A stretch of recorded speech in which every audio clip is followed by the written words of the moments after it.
It's my pleasure to welcome you to the Clark Howard Show. Our mission is to serve you and empower you so you make better financial decisions in your life. Today, I have to add a warning to my advice about choosing a financial advisor or planner. There are fiduciaries that are slipping through a loophole to sell products I consider to be terrible, and I'm going to tell you what to look out for. On a more positive note, I'm also going to talk about areas where there's huge job growth right now, even as the U.S. economy slows and the number of layoffs rising. So, you'll hear me talk about why, if you feel like you need professional advice on how to handle your money, your investments, to plan for your future, I always talk about only hire a fiduciary. A fiduciary is someone who enters into a legal agreement with you that your interests come first. Well, it's recently come to our attention that there are people who are representing themselves as fiduciaries and then turning around and selling commission insurance products to you, heavily tilting towards annuities and variable universal life. And the way they're doing it is unbelievable. And it's why anytime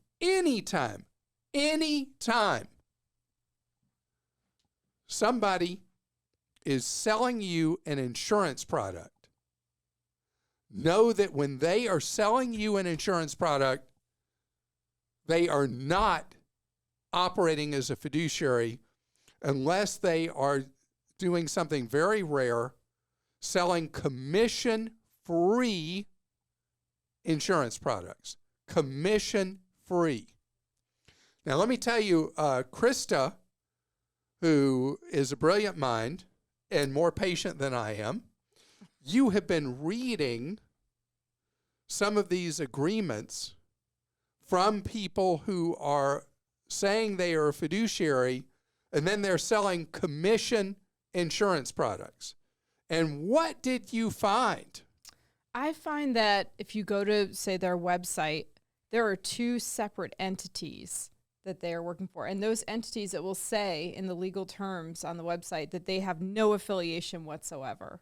So the same individual who is meeting with you under the corporate umbrella of operating as a fiduciary will also then turn around and wear a different hat with a different entity, a different corporate entity, and then sell you, after they've given you the fiduciary advice, then turn around and with a separate entity that says it's not related to the first one, will sell you commission insurance garbage.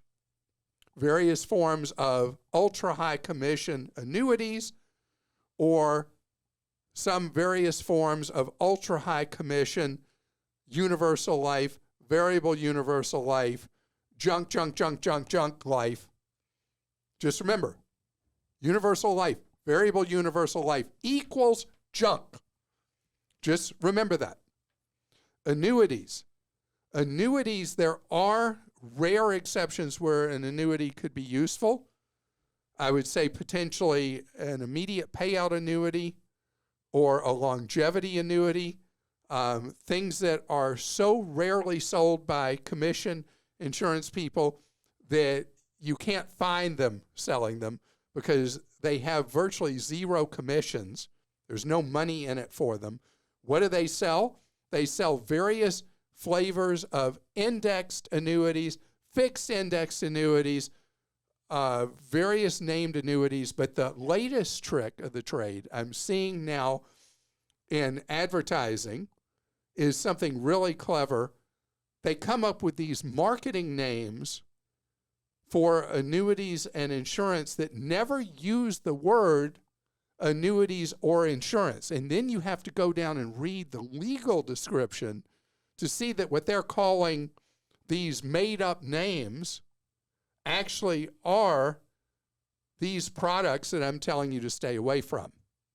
So just know the line of demarcation is commissions. Commissions.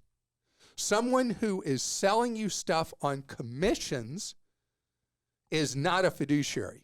And to me, it's even more scary that somebody would hold themselves out to be a fiduciary with one hat, change hats, and then there's not operating as a fiduciary and operating as a commission salesperson. So if you're asked to sign 2 agreements, that's the tip-off from 2 different corporate entities. That's the tip-off that somebody is pretending to be something they are really not. Because the doing things the right way as a fiduciary is where they start, and then they cross to the dark side. Okay, we'll go to questions now. This is from Cheryl in Ohio. After hearing you say Fidelity offers over 4% interest on cash reserves, I called to transfer my traditional IRA to them. When Fidelity explained that it's a money market account and is not guaranteed to not lose money, I was a bit confused. Is this a safe investment for my cash reserves? For cash reserves. Okay, wonderful question, and one that is confusing. All right, so a money market fund that has a fixed share price of $1 a share is incredibly safe.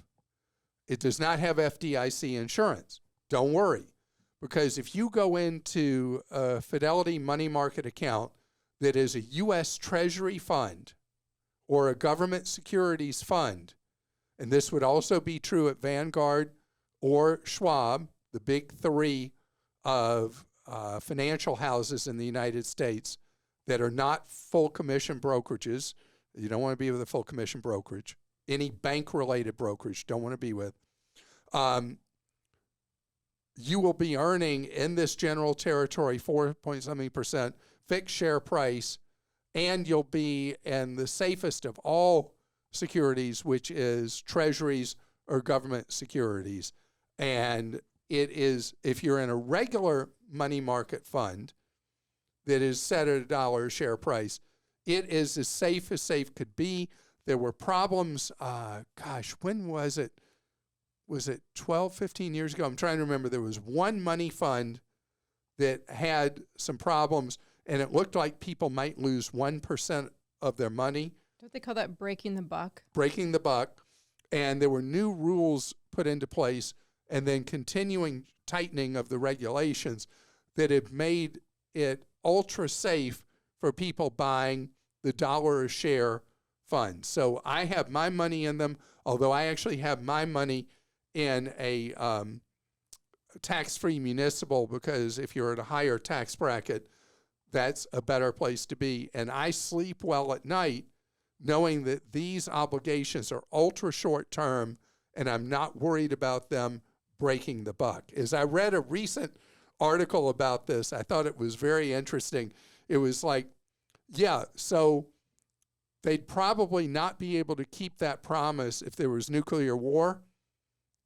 And isn't it funny how I say, the end of the earth is the end of the earth, right, but nothing else is? Mm-hmm. Nuclear war would be the one circumstance I could tell you that none of these rules apply. Other than that, you're fine in the Fidelity cash reserves money fund at $1 a share price. Karen in Ohio says, I heard in a recent podcast that a listener was having trouble with their elderly mom who lived by herself and answered all of the phone calls, including scam calls. Clark's advice was to get her to not answer the phone unless she knew who it was that was calling. I had a similar problem with my mom, but I just couldn't get her to not answer her phone. After she was really shaken up by a grandma phone scam where the scammer said my son was in a terrible car wreck, and then another scammer said her social security number was compromised, we had to do something.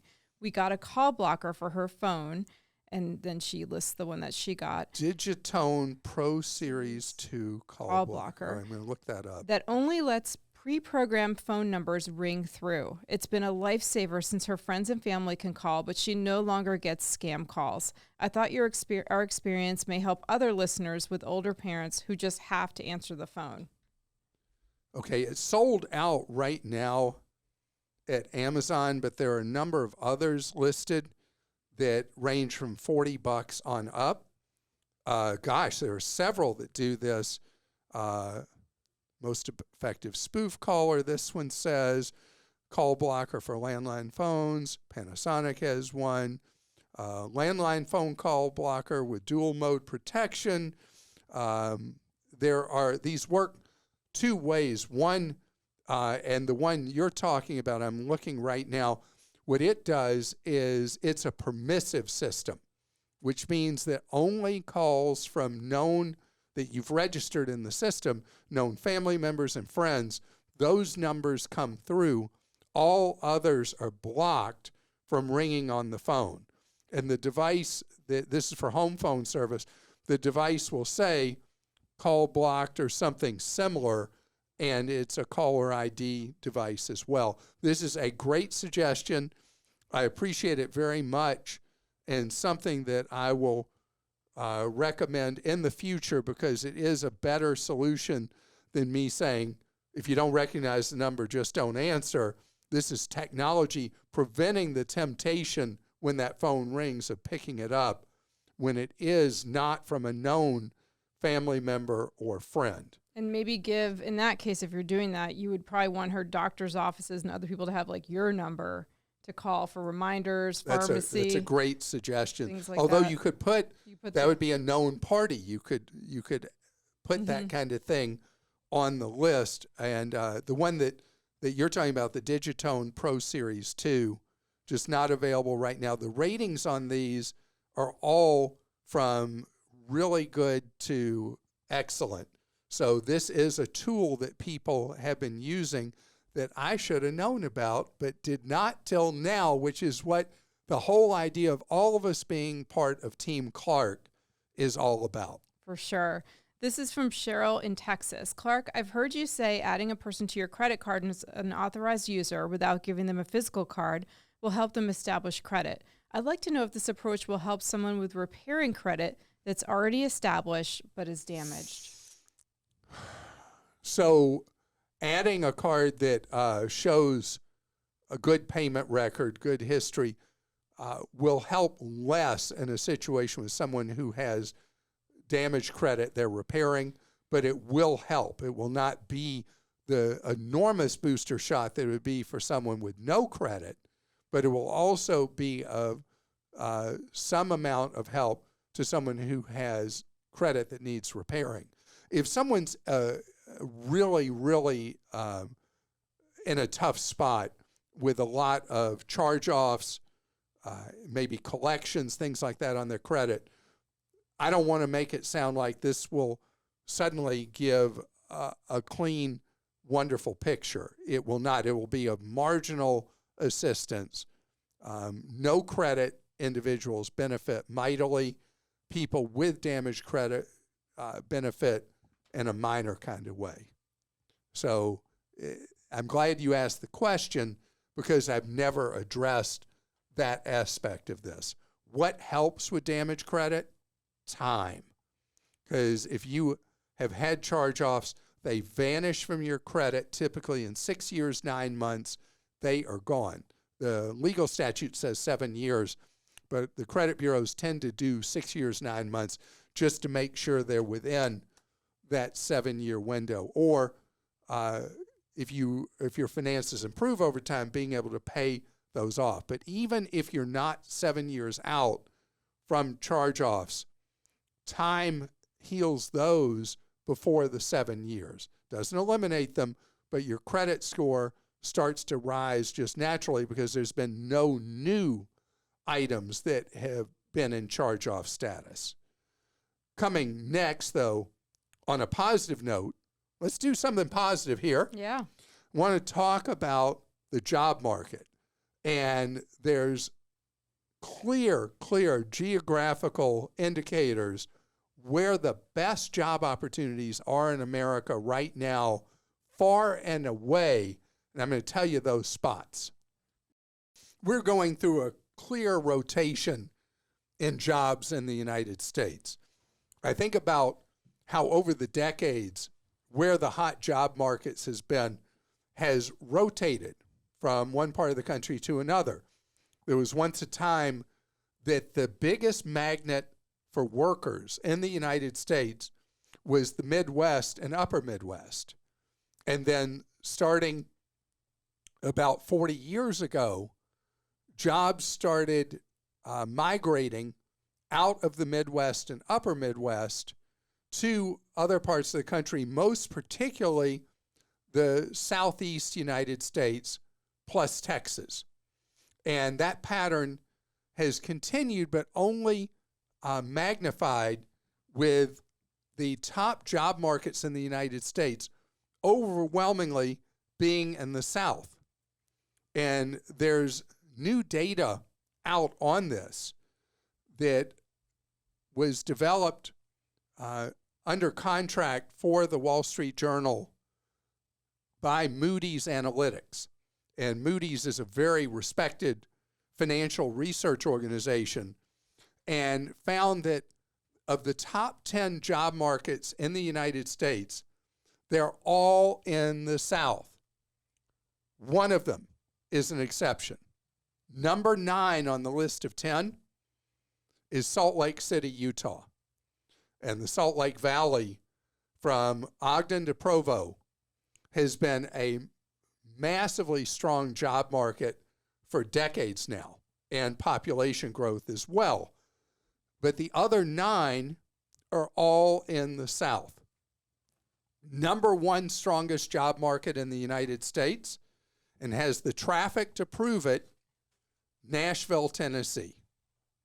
Nashville's job market is intensely strong, with companies begging for workers, begging.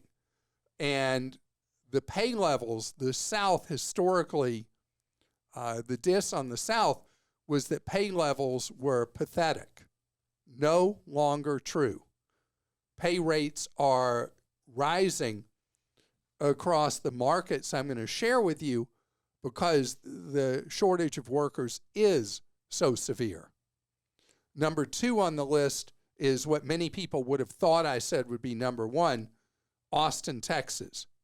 3, Jacksonville, Florida, followed by Dallas, Raleigh, North Carolina, Atlanta in 6th place, Orlando in 7th, Charlotte, North Carolina in 8th, Salt Lake, I already mentioned to you, in 10th place, Miami, although I would say that's a trailing indicator because Miami is having a bit of trouble on the job front right now because Miami had gone all in on crypto, and a lot of those jobs had evaporated. In fact, one of their sports venues had the name of, they have FTX on it. I'm trying to remember, Christa. They had one of the cryptos on it that's in bankruptcy now. Oh, boy. And so they have to come up with a new name for the arena. But Miami had gone all in more than any other metro in the United States on crypto. And right now that they rode that wave for a while, and like surfers who are on a good wave and then they crash, they fall. That's kind of what Miami's doing right now. But other than this blip from crypto, Miami continues to be a strong market. So this is a normal process in the United States, and it's happened all through history that Americans, unlike people in many other countries, have been migratory birds, and we have gone to where the food is. And in this case, I'm using that is that called a simile? Referring to migrating birds hunting for food? I missed it because I was jobs? looking up the arena, which was FTX. I was right about FTX. Sorry. Thank you for fact-checking me up to the second. So the job market is just doing what it's always done, is at various phases in American history, people born one place pick up and move somewhere else for opportunity. And right now it's happening in these cities. The other thing with these cities is they all, including Salt Lake, is the only non-Southern representative on this Moody's list. they all had affordable housing, and they don't anymore. The in-migration has been so fast that these markets, many of these markets are on another top 10 list, and that's where home prices have risen the fastest over the last 3, 5, or 10 years in the country. Think about Austin, that the home prices went crazy, unbelievable increases in houses. And I remember talking with both my brothers lived in Austin, Texas at different times in their lives. And my oldest brother, whatever, the one who's the oldest, bought a home there long ago. And he told me what he paid for it. And I remember that home. And it was like nothing. It was less than what people pay for an new economy car right now. Wow. He just laughs because the homes are so crazy expensive there now. So the affordable housing quotient as part of this is not in play right now. And in many of these metros, that part of it isn't present, but the migration continues because the job picture is so very bright. Okay, time for questions. This is from David in Oregon. He says, my most recent car purchase was in January of 2007 for a new car, so it's been a while. I plan to buy another new car in the next few months. My understanding is that car purchasers are typically asked or required to agree to binding arbitration if they have a post-sale dispute with the dealership. Of course, we know that the deck is stacked in favor of the dealership in these binding arbitration events. My question is it possible to buy a new car without agreeing to the binding arbitration? I suspect the salesperson and other people at the dealership may try to tell me that it's required, but if I insist that I will not agree to binding arbitration under any circumstances, will they finally blink and agree and to sell me the car without me agreeing to the binding arbitration? If it's relevant, I do have the money available to pay cash for the vehicle. So first of all, cash is a weak argument for you with the dealer, not a strength. Don't even bring that up. Dealerships are overwhelmingly owned by chains or mega chains. They're not normally, there's almost no dealerships left in America that are one dealership owned by one individual. They're all part of local, regional, or national clusters. And they all do this very bureaucratic thing. And the people at the dealership level would have no authority to waive or change the arbitration agreement. Now, why do they all do binding arbitration? Just like in every other industry we do business with now, they're all doing these stack deck kangaroo court binding arbitrations that no matter what, you're going to lose. It is because the U.S. Supreme Court repeatedly, going back, I think, to the 1920s, maybe. I think this infestation of arbitration started long ago. I have no problem with arbitration that is voluntary. I have no problem with arbitration if the arbitration was a fair forum. But the way arbitration is practiced in corporate America today, there are no fair arbitrations whatsoever. Not a single scintilla of a chance that there's such a thing as an arbitration that is fair to consumers. And you know that because businesses win in many of these arbitration forums just a whisker below 100% of the time. So I get your spirit here. It is just something that is a plague of modern life. And until and unless we have a Congress that's not bought and sold for by political contributions by corporate America, we will be stuck in this web of this horrific binding arbitration. And you are Don Quixote tilting at windmills. And this is one that you should just put up with it and know that if something does go wrong and the dealer does something egregious, there's really nothing you can do about it unless there's state consumer authorities that would come after a dealership for doing abusive things. This is from Mark in Nevada. Regarding HELOCs, I recently... You say Nevada, I say Nevada. I know. I recently had an unexpected medical bill of around $20,000 Ooh, I'm sorry. that I used a credit card to pay for. Rather than using my emergency fund, I acquired a HELOC for $50,000. The interest rate on the HELOC was less than what I was getting on my emergency fund, so it seemed like a good way to access cash to recover the credit card expenses. My house is worth approximately $900,000 and is mortgage-free. Also, the unused credit on my HELOC could bolster my credit score. Was this a bad move, in your opinion? Mark, the circumstances you gave me, I would be an idiot to say that it was a bad move on your part. I mean, here you are with $900,000 in equity in a home, no debt at all other than this small HELOC. In your case, I mean, this is just a smart financial decision, where in most cases you would hear me say, no, don't use a HELOC. In your case, for the third of Americans that are mortgage debt free, who own their homes free and clear, having a standby HELOC, or in the way you're using a HELOC here, where it's not for improving the house, it's just almost like a financial planning instrument on your part, and you're not lacking in equity, you're not lacking in money, I think what you're doing is just fine. And the reason I'm saying all these caveats is I say over and over again, never, ever use a HELOC for any purpose other than to improve your home or for something for your home. And in this case, Mark, you are the exception to never, not ever. John in South Carolina says, can you give us the name or website of the place where you bought man-made diamonds for your wife?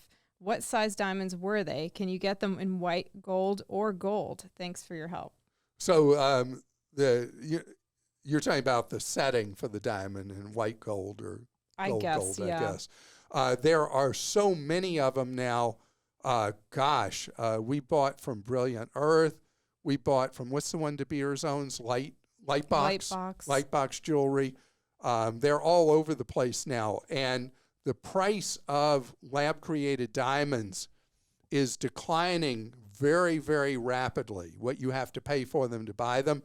The price spread between lab-createds and dug-out-of-the-earth diamonds is much larger than it used to be. And the larger the stone you look at, the greater the gap now with lab-created versus dug-out-of-the-earth diamonds. But you look at sellers now, and many traditional jewelers who would never be caught dead selling lab-createds are now offering consumers both choices, dug-out-of-the-earth diamonds or lab-created. Just so you're aware, the lab-createds are chemically identical to dug-out-of-the-earth. This isn't some kind of inferior kind of thing. They are identical. You just get much more for your money with what you buy. After the fact, if you want to sell a diamond, any diamond, a dug-out-of-the-earth or a lab-created, the value you can get is way below what you paid for it. But lab-created diamonds have a marking on them, is the only way a jeweler can tell they're lab-created. And those have even worse value in the resale market than dug out of the earth. But up front, the gap is giant. I'm looking at these huge lab-grown diamond 4-carat total weight round brilliant solitaire stud earrings. So 2 carat 3,700 is $1,850 a carat for earrings. Yeah. 2,200 for these 2 carat. Beautiful. I'm sorry. Yeah. 2 carat each ear. Yeah, 2 carat each ear. That's so cheap. Yeah, so this is on lightboxjewelry.com. And then look at these loose diamonds here. What do we have here? Let's click see. on that if you could. Show loose stones. Let's see. And do they give you sizes? There's a 2 carat one for $1,600, round, brilliant diamond. And so they're a tiny fraction of the cost. 1 carat, $800. Yeah. And these are gorgeous diamonds. I mean, they are just beautiful. One thing that we've had debate about over the years is, and I believe very strongly, you include your intended and make sure that your intended is comfortable with having a lab-created diamond versus a dug-out-of-the-earth diamond.